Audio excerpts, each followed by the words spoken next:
Assalamualaikum warahmatullahi wabarakatuh. Dari video kali ini, kita akan membahas tentang perakitan. Untuk materi yang pertama, pengertian perakitan. Perakitan atau lajim dinamakan dengan assembly line. Adalah proses manufacturing di mana setiap bagian disusun berdasarkan urutan untuk menghasilkan produk jadi yang lebih cepat daripada metode manufacturing yang biasa.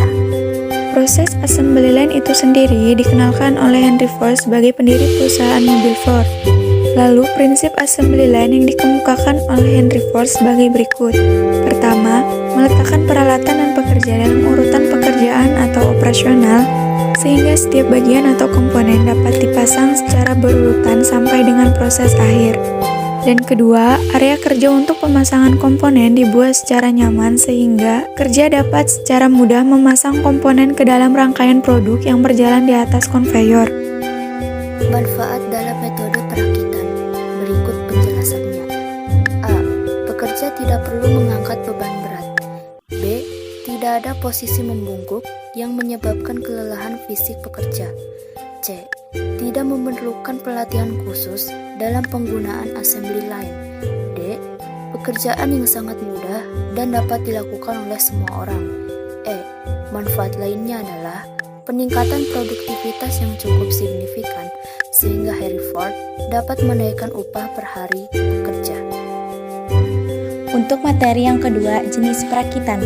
Pada umumnya ada dua macam jenis perakitan, yaitu perakitan manual adalah perakitan yang sebagian besar proses dikerjakan secara konvensional atau menggunakan tenaga manusia dengan peralatan yang sederhana tanpa alat-alat bantu yang spesifik atau khusus.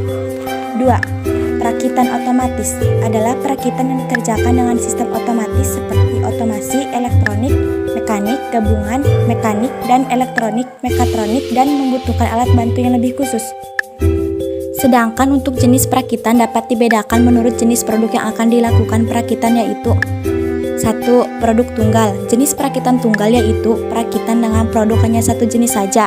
2. Produk seri adalah bila perakitan dilakukan dalam jumlah massal dalam bentuk dan ukuran yang sama. Untuk poin yang ketiga dalam materi perakitan yaitu faktor yang memengaruhi kegiatan perakitan. Dan berikut adalah faktor-faktor yang mengaruhi lini perakitan, terutama pada produk yang berkaitan dengan perangkat keras. Di antaranya, jenis bahan yang mengalami perakitan, kekuatan yang dibutuhkan, pemilihan metode penyambungan, pemilihan metode penguatan, penggunaan alat bantu perakitan, toleransi, ergonomis, dan terakhir finishing.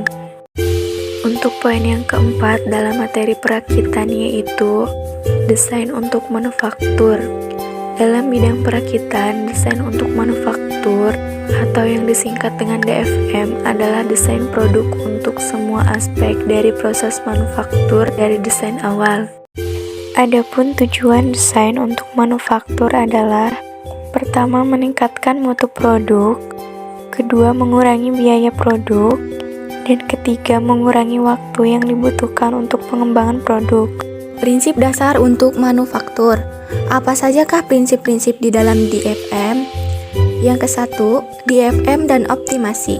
Proses DFM terjadi bersamaan dengan rekayasa teknik yang digunakan untuk menurunkan arus siklus hidup produk yang memperhatikan kegiatan terdepan dari proses NPD.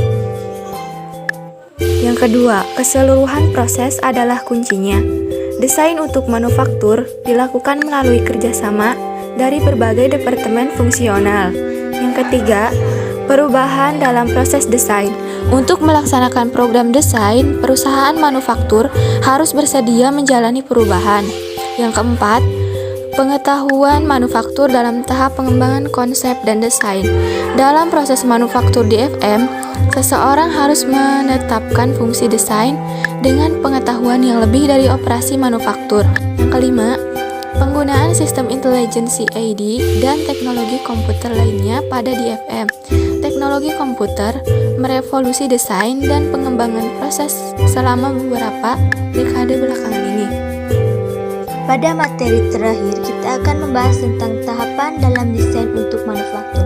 Terdapat 5 tahapan dalam proses desain manufaktur produk perangkat keras. 1. 1. Mengestimasi biaya-biaya manufaktur.